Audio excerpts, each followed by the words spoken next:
அதெல்லாம் பாக்குறதுக்கு நான் இருக்க மாட்டேன். ஆனா விதை நான் போட்டது. இதெல்லாம் பெருமையா? கடமை.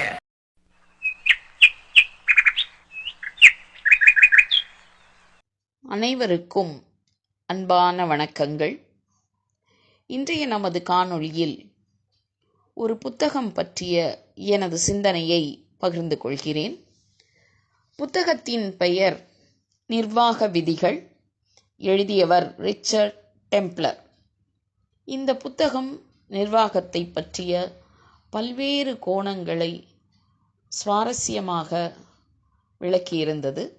இந்த புத்தகத்தில் நிர்வாகம் என்பது தனித்து பார்க்க வேண்டியது, அதாவது நமது சொந்த வாழ்க்கையுடன் அலுவலக நிர்வாகத்தையோ அல்லது தொழில் நிர்வாகத்தையோ குழப்பிக்கொள்ளக்கூடாது. இரண்டு விதமான வாழ்க்கை உண்டு. ஒன்று அலுவலக வாழ்க்கை, இன்னொன்று குடும்ப வாழ்க்கை என்கிற ரீதியில் இந்த புத்தகம் பல இடங்களில் சின்ன சின்ன சான்றுகளுடன் விளக்கியிருந்தது. ஆனால் நான் சமீபத்தில் சந்தித்த நபர் ஒருவர் இந்த புத்தகத்தில் சொல்கிற கருத்திலிருந்து முற்றிலும் மாறுபட்டிருந்தார். அவரது நிர்வாகம் மிகச்சிறந்த நிர்வாகம். அதே சமயத்தில் தன்னுடைய சொந்த வாழ்வின் கஷ்ட நஷ்டங்களை தனக்கு கீழே வேலை செய்பவர்களுடன் மிக சாதாரணமாக எளிய முறையில் நகைச்சுவை உணர்வுடன் எந்தவிதமான அலங்காரங்களும் ஜோடனைகளும் இல்லாமல் பகிர்ந்து கொள்வார். அதே சமயத்தில் தனக்கு கீழே வேலை செய்பவர்களுடைய பிரச்சனைகளை, சொந்த விருப்பு வெறுப்புகளை, அவர்களது வாழ்வியல் சிக்கல்களை கேட்டு தன்னுடைய அனுபவத்தின் மூலமாகவும் வயது முதிர்ச்சியின் காரணமாகவும் நல்ல ஆலோசனைகளை வழங்குவார்.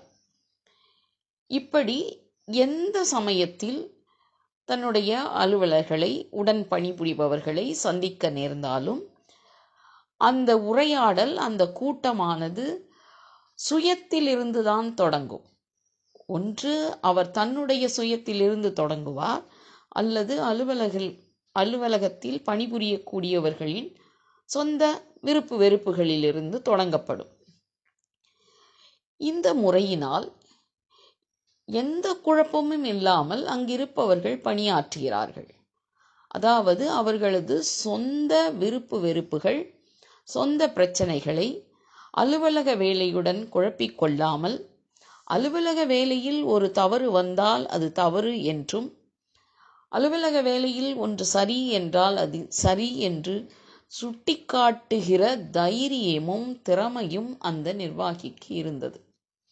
எனக்கு அது ஆச்சரியமாக இருந்தது. இந்த புத்தகம் சொல்கிற கருத்திலிருந்து மாறுபட்டு மிக நேர்த்தியாக, மிக சிறப்பான நிர்வாகியாக அவர் விளங்கி கொண்டிருக்கிறார். ஆனால் இந்த புத்தகம் சொல்கிற ஒரு குணாதிசயத்தை அவரிடம் என்னால் பார்க்க முடிந்தது.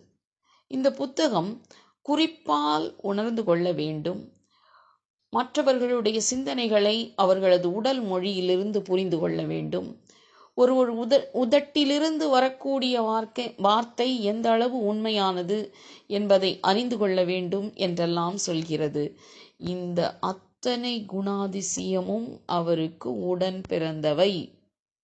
அதனால் தன்னிடம் பேசக்கூடியவர்கள் எந்த அளவு உண்மை பேசுகிறார்கள், எந்த அளவு அவற்றை நாம் எடுத்துக்கொள்ளலாம் என்று அவர் கணித்து செயல்படுவதால் அவரால் தன்னுடைய சொந்த வாழ்வியல் சிந்தனைகளோடு நிர்வாகத்தையும் சேர்த்து அலுவலர்களின் வாழ்வியல் சிந்தனைகளையும் இணைத்து சிறப்பாக நிர்வாகம் செய்ய முடிகிறது.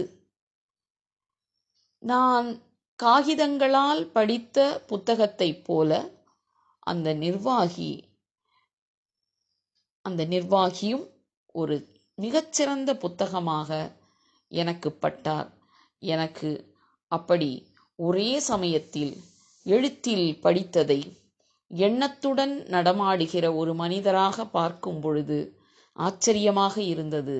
அந்த ஆச்சரியத்தை உங்களுக்கு பகிர்ந்து கொள்வதில் இரட்டிப்பு மகிழ்ச்சி. நன்றி, வணக்கம்.